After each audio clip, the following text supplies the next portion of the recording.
ফজরের আলোতে নদীর ধারে শুরু হলো এক শান্ত সকাল। বাবা আল্লাহর কাছে হালাল রিজিকের দোয়া করছেন আর ছেলে মনোযোগ দিয়ে শুনছে।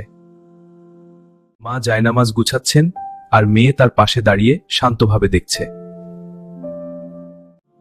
দাদি জানালার পাশে বসে নদীর দৃশ্যের মধ্যে আল্লাহকে স্মরণ করছেন। সূর্যের আলো নদীর পানিতে ঝলমল করছে, প্রকৃতির শান্তি পুরো পরিবেশে ছড়িয়ে পড়েছে। বাবা নৌকার দিকে এগিয়ে যাচ্ছেন, ছেলে কৌতূহলী চোখে বাবার প্রতিটি পদক্ষেপ দেখছে। খাবার নিয়ে নাও। মা খাবার তুলে দিলেন, যেন হালাল রিজিকের জন্য শক্তি পান। দাদি বাবার জন্য দোয়া করছেন, যেন আল্লাহ তার কাজে বরকত দেন। বাবা নৌকায় বসে নদীর মাঝের শান্ত পরিবেশে মাছ ধরার জন্য প্রস্তুত। জাল প্রস্তুত হল, নদীর শান্ত পানি যেন আল্লাহর রহমতের প্রতিফলন। বাবা জাল পানিতে ফেললেন, ধীরে ধীরে ধৈর্যের সাথে অপেক্ষা শুরু হলো। জালে প্রথম মাছ ধরা পড়ল। বাবা আল্লাহর কাছে শুকরিয়া আদায় করলেন, আলহামদুলিল্লাহ। মা, বাইরেটা কি সুন্দর। হ্যাঁ বাবু, খুব শান্ত আর সুন্দর। এখানে বসে থাকতে খুব ভালো লাগছে। আমারও।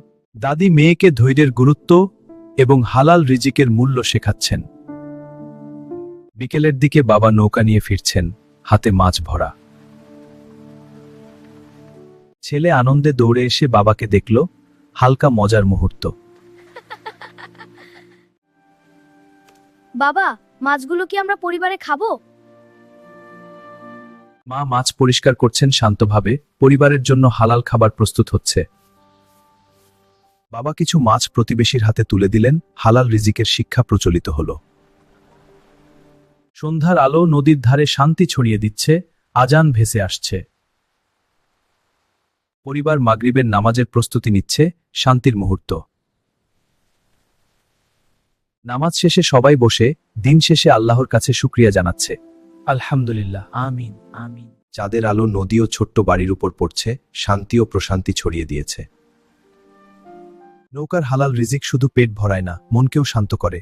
এই শান্তি আল্লাহর সবচেয়ে বড় নিয়ামত।